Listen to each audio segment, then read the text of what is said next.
Un hombre enfundado, de Anton Chekhov. Leído por Carmen Will. Capítulo 1. En un extremo de la aldea Miranositsky, en la porchada del alcalde Prokofy, se habían instalado para pasar la noche dos cazadores llegados al pueblo mucho después de anochecer: el veterinario Iván Ivanovich y el maestro de escuela Pierkin. Iván Ivanovich tenía un donoso apellido, Shimshi-Gimalevsky, cuya pomposidad estaba en contradicción con la modestia de su persona. En toda la comarca se le llamaba sencillamente Iván Ivanovich. Vivía no lejos de la ciudad, en una hermosa finca, donde se dedicaba a la cura de las enfermedades equinas. Aquel día había salido de casa para airearse un poco. Birkin vivía en la ciudad, pero pasaba todas las vacaciones de verano en la finca del conde P. y era también muy conocido en la comarca. Ni uno ni otro podían dormirse. Iván Ivanovich, alto, enjuto, entrado en años, canoso, bigotudo, fumaba su pipa sentado junto a la puerta abierta de la porchada. La luz de la luna le daba de lleno en el rostro. Pierkin yacía sobre un montón de heno en el fondo del aposento, sumergido en la oscuridad. Hablaban de la alcaldesa, Mavra, una mujer fuerte y despejada, que no había salido en toda su vida de la aldea y no había visto nunca la ciudad ni el ferrocarril. Hacía algunos años que solo salía a la calle por la noche. «No tiene nada de extraño», dijo Birkin. «Hay entre nosotros mucha gente que ama la soledad y que se complace en permanecer siempre en su concha, como los caracoles. ¿Acaso se trate de un atavismo, de un retorno a la época en que nuestros ascendientes aún no eran animales sociales y vivían aislados en sus cavernas? Quizás sea esa una de tantas variedades de la naturaleza humana. ¿Quién sabe? Yo no me dedico al estudio de las ciencias naturales y no tengo la pretensión de resolver tales problemas. Quiero decir tan solo que hay mucha gente como esa pobre Mavra. Hará unos 2 meses murió en la ciudad un tal Bilikov, compañero mío de profesorado en el liceo, que enseñaba griego. Habrá usted oído hablar de él. Llegó a adquirir, por sus costumbres, cierta celebridad. Siempre, aunque hiciera un tiempo espléndido, llevaba chanclos, paraguas y un abrigo con forro de algodón. Se diría que todas sus cosas estaban enfundadas. Cubría su paraguas una funda gris, llevaba el cortaplumas en un estuchito. Hasta su rostro, que ocultaba casi por entero el cuello de su abrigo, parecía enfundado también. Llevaba siempre gafas ahumadas, chaleco de franela y unos tapones de algodón en los oídos. Cuando tomaba un coche, hacía al cochero levantar la capota. En fin, procuraba siempre envolverse en algo que le ocultase, meterse, por decirlo así, en una funda, para aislarse, separarse del mundo entero, defenderse de las influencias exteriores. Era esto en él una tendencia apasionada, irresistible. La vida real lo irritaba, lo asustaba, le inspiraba una angustia constante. Quizá para justificar este odio, este miedo a cuanto lo rodeaba, siempre estaba haciéndose lenguas de las excelencias del pasado, encomiando las cosas que no existían en realidad. El griego que explicaba era para él también como unos chanclos o un paraguas con que se defendía de la vida real. ¡Qué sonora, qué melodiosa es la lengua griega!, decía con voz suave. Y en apoyo de su afirmación guiñaba un ojo, levantaba el dedo y pronunciaba «Antropos». Bilikov procuraba enfundar a sí mismo su pensamiento. Lo único comprensible y claro para él Eran las circulares gubernativas en las que se prohibía algo y los artículos periodísticos en que se aplaudían las prohibiciones. Cuando una circular prohibía a los colegiales salir a la calle después de las 9 de la noche, o cuando un artículo periodístico tronaba contra la ligereza de las costumbres, la cosa para él era clara, indiscutible. Está prohibido y se acabó. Pero cuando leía que se autorizaba esto o lo otro, veía en ello algo sospechoso y extraño. Si las autoridades de la ciudad concedían autorización para abrir un círculo de artistas aficionados, una biblioteca, un club, sacudía tristemente la cabeza y decía: «Claro, todo eso está muy bien, pero temo las consecuencias.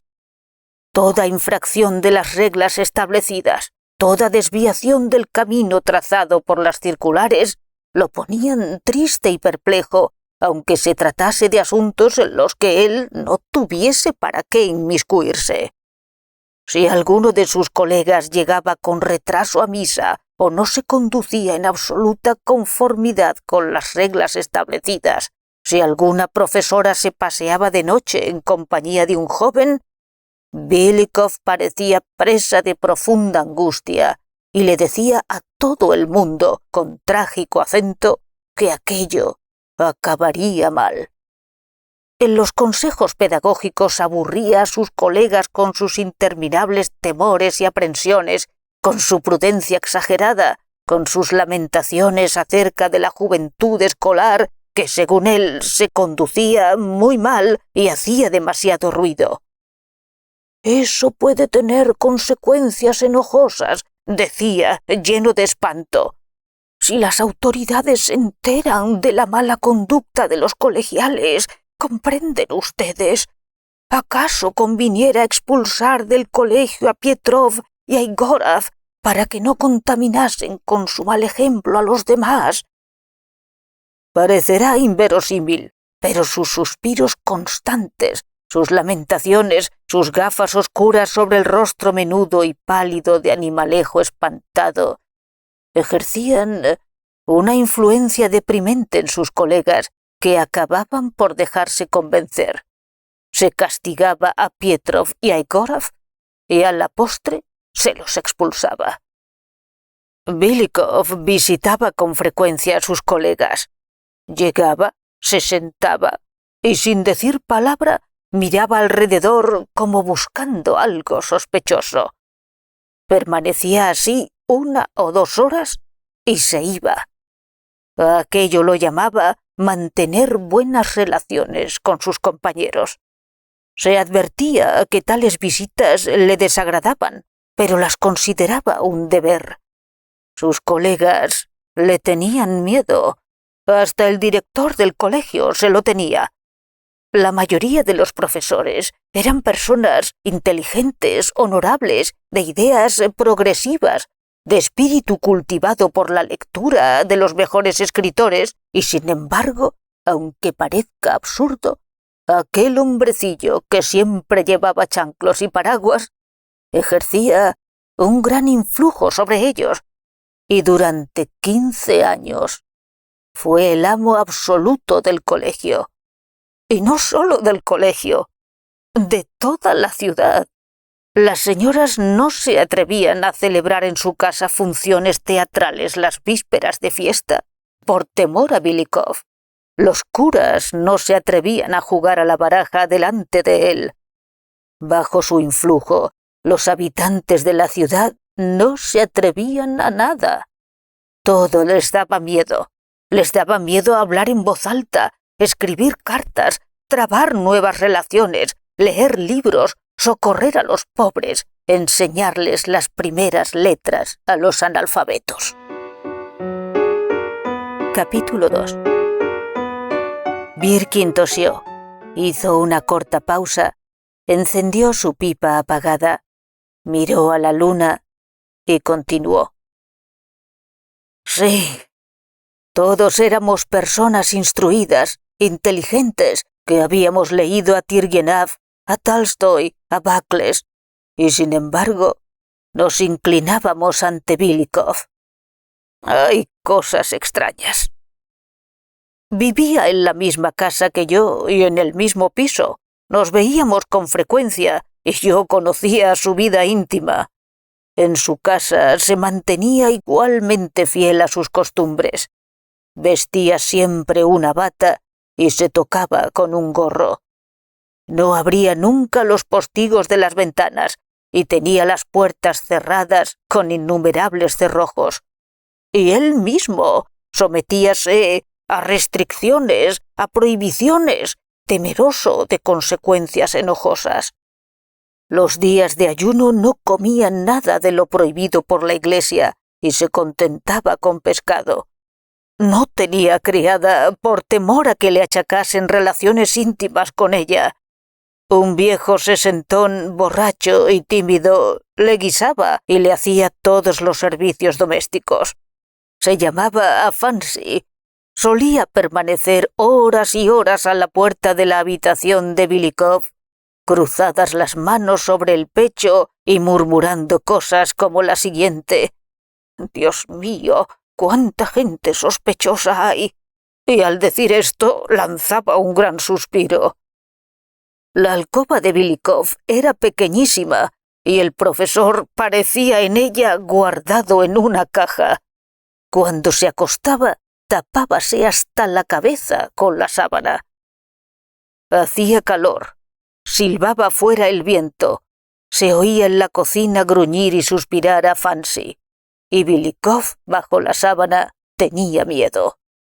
Tenía miedo de Afansi, a quien se le podía ocurrir la idea de matarle. Tenía miedo de los ladrones. Toda la noche lo atormentaban pesadillas. Por la mañana llegaba al colegio sombrío y pálido. El colegio, con sus centenares de alumnos y sus numerosos profesores, le daba miedo. Hubiera preferido continuar solo, encerrado en su concha.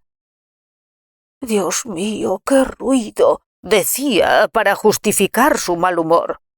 «Esto es abominable». Cosa asombrosa, inverosímil.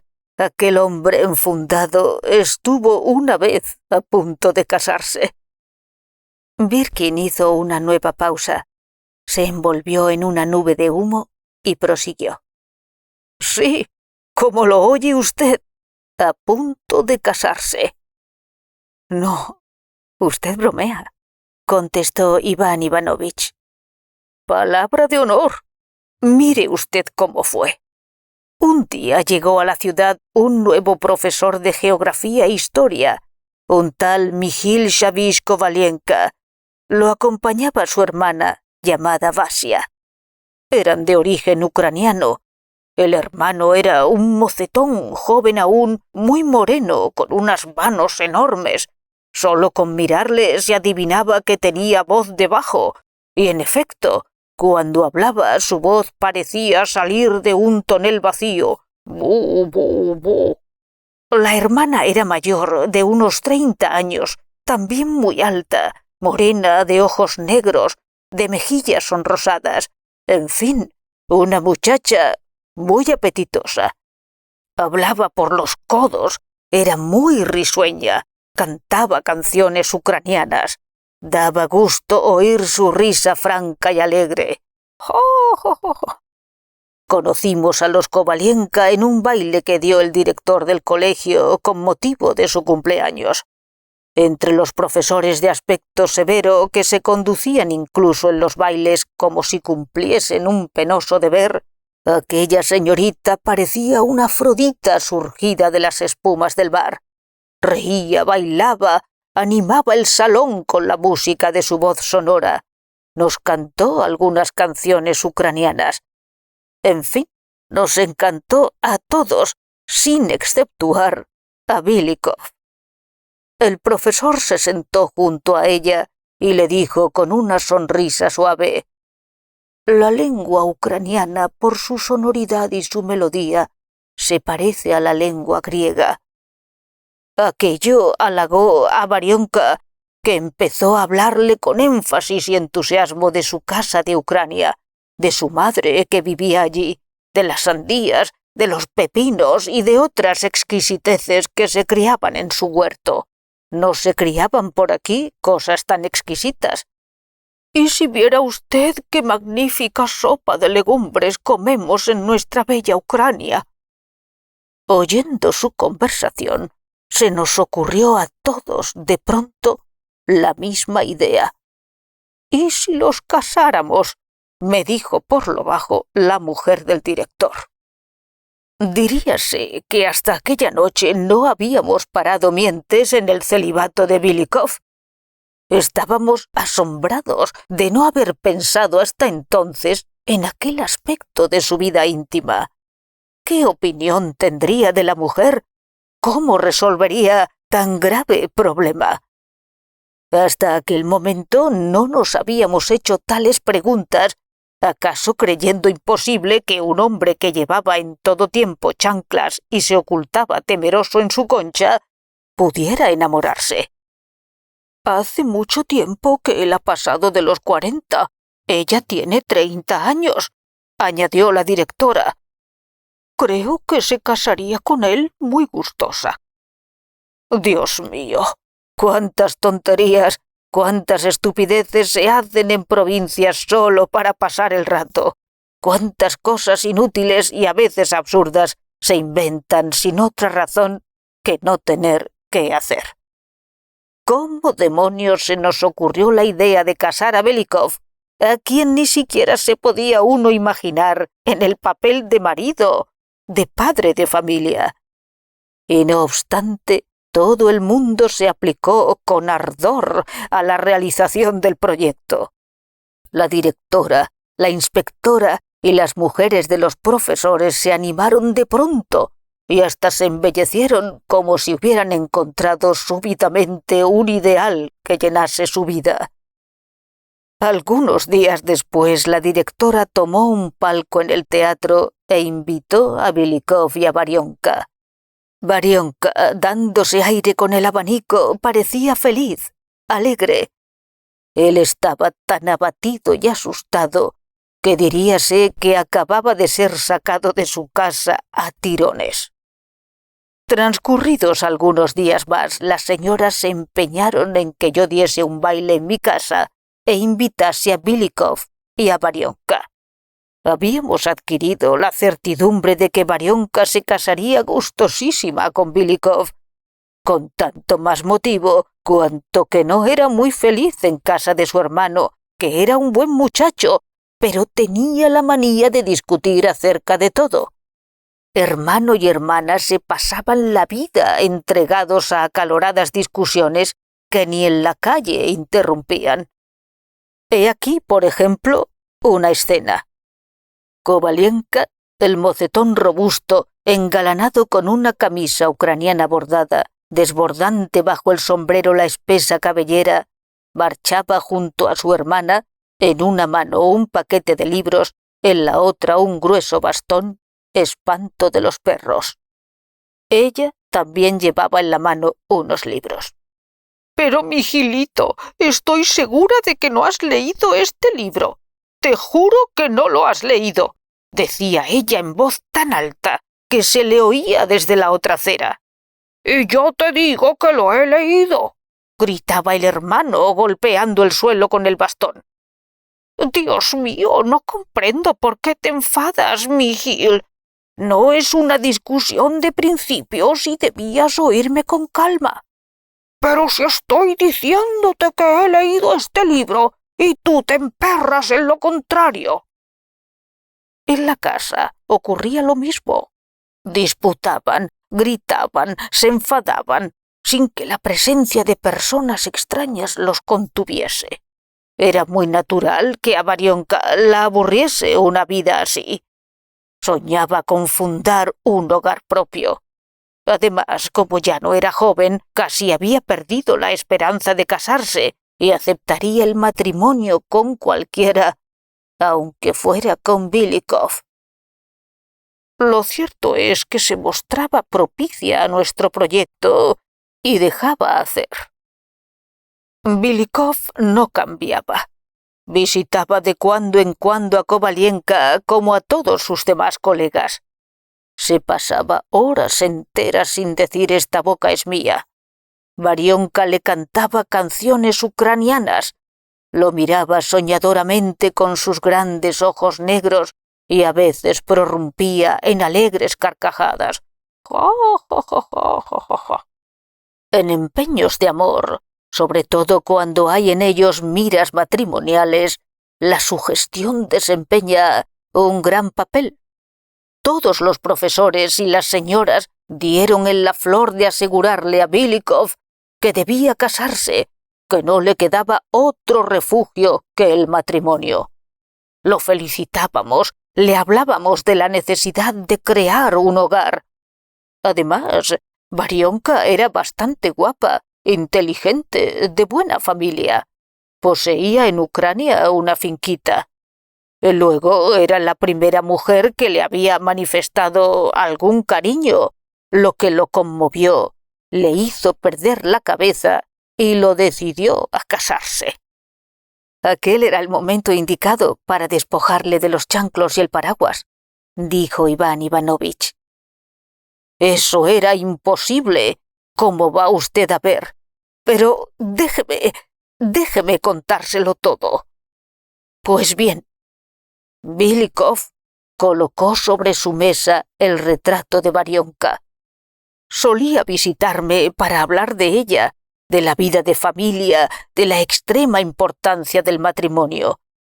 Casi diariamente iba a casa de los hermanos Kovalenka. Pero no cambió en nada sus costumbres. Por el contrario, su decisión de casarse ejerció sobre él una influencia funesta. Se puso más delgado y más pálido, y parecía aún más metido en su funda. «Varvara Savishna me gusta», me decía con su leve sonrisa enfermiza. «Harto se me alcanza que todo hombre debe casarse. Pero mire usted, todo esto es para mí una gran sorpresa. Todo ha sucedido de un modo tan inesperado. Hay que pensarlo mucho antes de dar ese paso decisivo». «¿Para qué pensarlo?», le respondía yo. «Cásese usted y asunto concluido». «No, el matrimonio es un acto demasiado grave. Ante todo, hay que pesar bien todos los deberes que lleva consigo, todas las responsabilidades. De lo contrario, son de temer consecuencias enojosas. Esto me inquieta de tal modo que casi no duermo. Además, se lo confieso a usted, tengo un poco de miedo. Ella y su hermano son de una manera de pensar especial. Basta oír sus discusiones. Son demasiado vivas, demasiado violentas. Si me caso con ella, tal vez tenga disgustos. ¿Quién sabe?» Y no se declaraba a Varionka, demorando la declaración todos los días, lo que enojaba mucho a la directora y a nuestras señoras. Seguía siempre reflexionando sobre los deberes y las responsabilidades que lleva consigo el matrimonio. Sin embargo, se paseaba todos los días con Varionka, acaso considerándolo un deber en su situación. Y todos los días venía a mi casa para hablar más y más de la importancia del paso que se disponía a dar. Probablemente hubiese acabado por decidirse y se hubiera declarado a Varionka contrayendo uno de esos matrimonios estúpidos, insensatos, que son tan frecuentes, si no hubiera sobrevenido un escándalo colosal, como dicen los alemanes. Conviene advertir que el hermano Kovalenka aborrecía a Belikov desde que le fue presentado. «No concibo», nos decía encogiéndose de hombros, «cómo pueden ustedes soportar a este espía, a este tipo repugnante. Es más, no comprendo cómo pueden ustedes vivir en esta madriguera, respirando esta atmósfera densa, maloliente. Este colegio no es una institución de instrucción pública. Más bien parece un puesto de policía. No, yo no puedo continuar aquí. Tendré paciencia una temporada y luego me marcharé a mi Ucrania, donde pescaré con caña y les enseñaré a leer y a escribir a los hijos de los campesinos, dejándolos a ustedes aquí en compañía de Judas Belikov. Dios mío, ¡qué tipo! Algunas veces Kovalenka me preguntaba con tono de enojo: ¿Quiere usted decirme a qué viene Belikov a mi casa? ¿Qué se le ha perdido allí? Llega, se sienta y permanece horas enteras mirando a su alrededor y sin decir palabra. Es una cosa insoportable.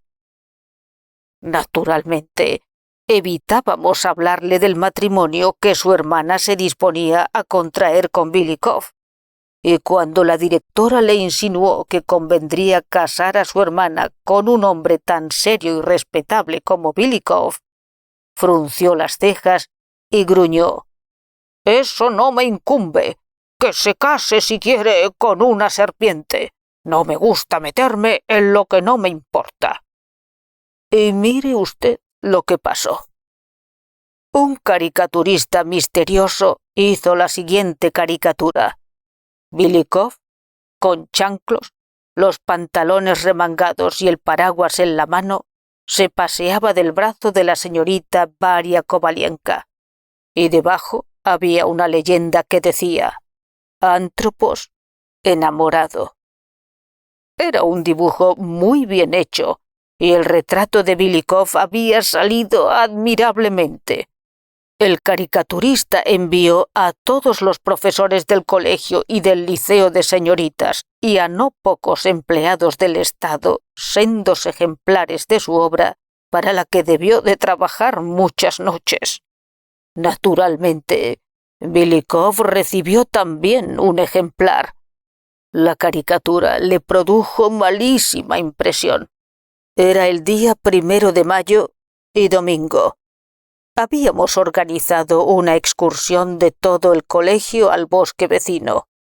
Estábamos todos citados a la puerta del centro docente.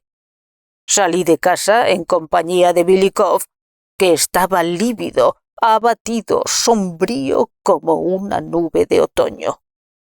«¡Qué gente más mala hay!», me dijo. Sus labios temblaban de cólera. Lo miré y me dio lástima. Seguimos nuestro camino y vimos de pronto aparecer, montados en bicicleta, a Kovalenka y a su hermana. Varionka avanzaba risueña, la faz enrojecida. «Nos dirigimos directamente al bosque», nos gritó. «¡Qué hermoso día, ¡Qué delicia!». Momentos después se habían perdido de vista. Belikov se había puesto como un tomate y parecía petrificado de asombro. Se había detenido y me miraba fijamente.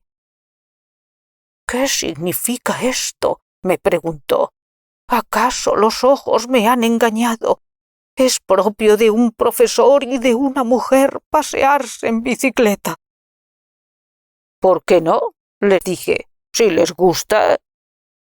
«¿Cómo?», gritó asombrado de mi tranquilidad. «¿Qué dice usted?». Estaba tan dolorosamente sorprendido que no quiso tomar parte en la excursión y se volvió a su casa. Al día siguiente no hacía más que frotarse las manos nerviosamente y temblar. Se advertía que no estaba bueno. Se fue del colegio sin acabar de dar sus lecciones, cosa que no había hecho en su vida. Ni siquiera comió aquel día. Al atardecer se vistió muy de invierno, aunque hacía buen tiempo, y se fue a casa de Kovalenka. Varionka no estaba en casa y lo recibió el hermano. «Siéntese usted», lo invitó Kovalenka, frunciendo las cejas. Acababa de levantarse de dormir la siesta y estaba de mal humor. Belikov se sentó. Durante 10 minutos uno y otro guardaron silencio. Al cabo, Belikov se decidió a hablar. «Vengo a verlos a ustedes», dijo, «para desahogar un poco mi corazón. Sufro mucho. Un señor sin decoro acaba de hacer una caricatura contra mí y contra una persona que nos interesa a ambos. Le aseguro a usted que yo no he hecho nada para que justifique esa abominable caricatura. Me he conducido siempre, por el contrario, como debe conducirse un hombre bien educado». Kovalenka no respondía. Seguía malhumorado y no manifestaba el menor deseo de sostener la conversación. Tras una corta pausa, continuó Belikov con voz débil y triste. «Quiero, además, decirle a usted otra cosa. Yo hace tiempo que estoy al servicio del Estado como pedagogo, mientras que usted acaba de empezar su servicio, y creo que es mi deber en calidad de colega más viejo hacerle a usted una advertencia. Usted se pasea en bicicleta, y eso no es nada propio de un educador de la juventud». «¿Por qué razón?», le dijo Kovalenka. «¿Acaso hacen falta razones? Me parece que es cosa harto comprensible. Si un profesor se pasea en bicicleta, ¿qué no podrán hacer los discípulos? Podrán andar cabeza abajo. Además, puesto que no está permitido por las circulares, no se debe hacer. Ayer me horroricé al verle a usted en bicicleta y sobre todo al ver a su hermana de usted. Una mujer o una muchacha en bicicleta es un horror, un verdadero horror». «Bueno, ¿y qué quiere usted?», le dijo Kovalenka. «Solo quiero advertirle. Es usted joven todavía y debe pensar en su porvenir. Debe usted conducirse con suma prudencia y, sin embargo, hace usted cosas. Lleva usted camisa bordada en vez de plastrón. Se le ve siempre por la calle cargado de libros. Ahora esa bicicleta. El señor director se enterará de que usted y su hermana se pasean en bicicleta y después se sabrá de seguro en el ministerio. Son de temer consecuencias muy enojosas». «El que yo y mi hermana nos paseemos en bicicleta no le importa a nadie más que a nosotros», dijo Kovalenka rojo de cólera. «Y si alguien se permite intervenir en nuestros asuntos, lo enviaré a todos los diablos.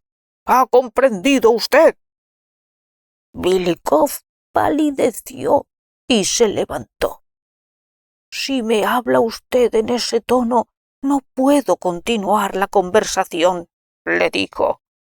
«Además, le suplico que no hable así nunca en mi presencia de las autoridades. Debe usted respetar a las autoridades». «Pero si no he dicho una palabra de ellas», exclamaba Kovalenka. «Déjeme usted en paz. Soy un hombre honrado y me molesta hablar con un señor como usted. Detesto a los espías». Belikov empezó con mano nerviosa a abotonarse. En su faz se pintaba el horror. Era la primera vez que se le decían cosas semejantes. «Puede usted decir lo que le dé la gana», contestó saliendo, «pero debo prevenirle. Alguien puede haber oído nuestra conversación y para que no la interprete mal y no haya consecuencias enojosas que lamentar, creo mi deber contárselo todo al señor director». «¿Quieres denunciarme, canalla? Muy bien, largo». Hablando así, Kovalenka asió a Belikov por la nuca y lo empujó con tanta fuerza que lo hizo caer y rodar por las escaleras. Como eran altas y muy empinadas, el pobre profesor de griego llegó abajo molido. Lo primero que hizo al levantarse fue echarse mano a las narices para convencerse de que no se le habían roto las gafas. Luego, de pronto, vio al pie de la escalera a Varionka con otras dos damas. lo habían visto rodar, lo cual era para él lo más terrible. Hubiera preferido descalabrarse o romperse ambas piernas a la perspectiva de ser objeto de las zumbas de toda la ciudad. Todo el mundo se enteraría de que Kovalenka lo había tirado por las escaleras. Todos lo sabrían, el director, las autoridades. Se le haría otra caricatura, la gente se burlaría de él. Aquello acabaría muy mal. Se vería obligado a dimitir. ¡Qué desgracia, señor! Varionka, viéndolo mohino, la ropa en desorden, lo miraba sin comprender lo que había sucedido. Creyendo que su caída había obedecido a un traspiés, prorrumpió en carcajadas alegres y sonoras. ¡Ja, ja, ja, ja, ja, ja, ja! Aquella hilaridad ruidosa fue el remate de todo, de los proyectos matrimoniales de Belikov y de la propia existencia del profesor. Belikov ya no oyó ni vio nada. Llegó a su casa, quitó de encima de la mesa el retrato de Varionka, se acostó y no volvió a levantarse. 3 días después vino a mi casa su criado Afansi y me dijo que era necesario ir a buscar un médico, pues su amo parecía gravemente enfermo. Fui a ver a Belikov. Estaba acostado bajo el baldaquino, tapado con la colcha, y guardaba silencio. Todos mis intentos de hacerle hablar fueron vanos. Solo contestaba con síes o noes. Afansi, junto a la cama, suspiraba sin cesar y exhalaba un fuerte olor a vodka. 1 mes después, Belikov falleció. Le hicimos un entierro solemne. Formaban el cortejo fúnebre escolares de todas las escuelas de la ciudad. En el ataúd la expresión de su faz era suave, casi alegre. Diríase que le complacía verse, al cabo, metido en un estuche del que ya no saldría nunca. Había realizado su ideal. Como para halagarle, el día del entierro fue sombrío, lluvioso, y llevábamos todos chanclos y paraguas. Varionka asistió al entierro. Cuando se colocó el ataúd en la tumba, vertió algunas lágrimas.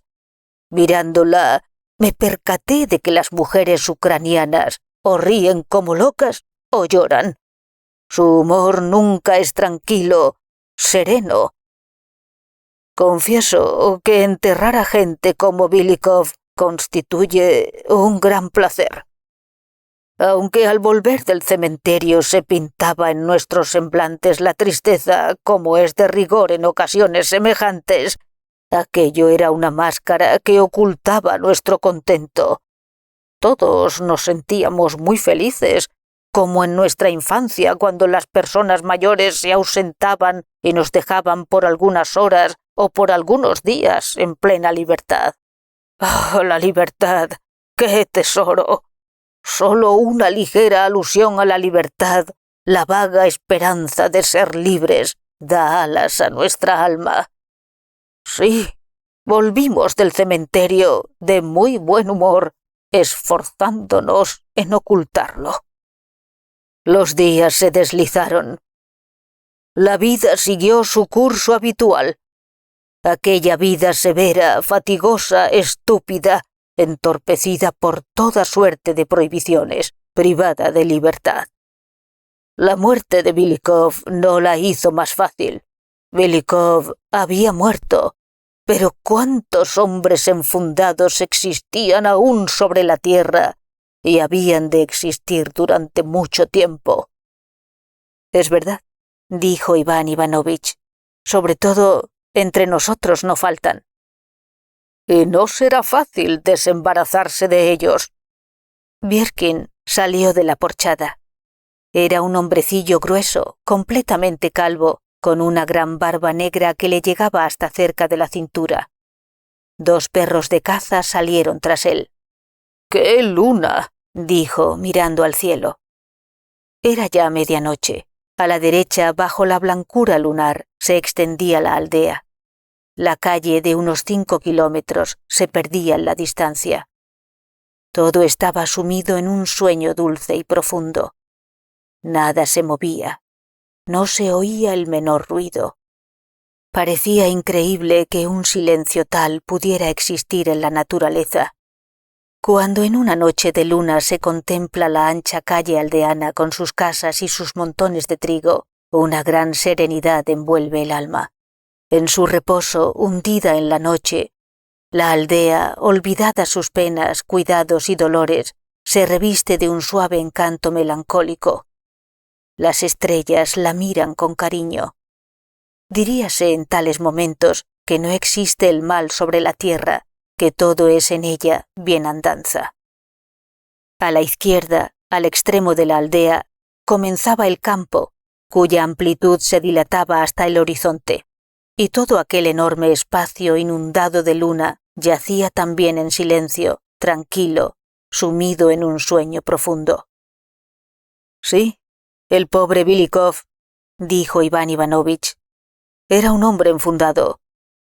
Pero nosotros, que vivimos en esa abominable ciudad, en sucias y estrechas casas, entre papeles inútiles y con frecuencia estúpidos, que jugamos a las cartas, ¿no estamos también enfundados?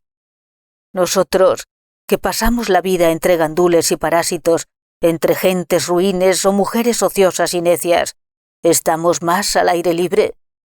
Si quiere usted, le contaré una historia muy interesante a este respecto. No, es hora de dormir, contestó Bierkin. Hasta mañana. Entraron en el porche y se acostaron sobre el heno. No es nada feliz nuestra vida, suspiró Iván Ivanovich, volviéndole la espalda a Bierkin. Solo vemos a nuestro alrededor embusteros e hipócritas, y hay que soportar todo eso. No hay bastante valor para decirle a un idiota que lo es, ni para decirle que miente a un embustero.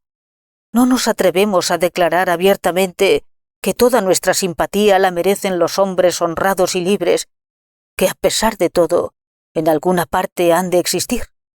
Mentimos, nos humillamos, sonreímos, cuando de buena gana maldeciríamos, y todo por tener un pedazo de pan, una vivienda, lo que se llama, en fin, una posición. Verdaderamente, esta vida es una porquería. Eso es ya alta filosofía, repuso Bierkin. Más vale dormir. Momentos después, roncaba. Iván Ivanovich no podía dormir. Habiendo intentado en vano conciliar el sueño, se levantó, salió de la porchada y sentándose en el umbral de la puerta, encendió la pipa.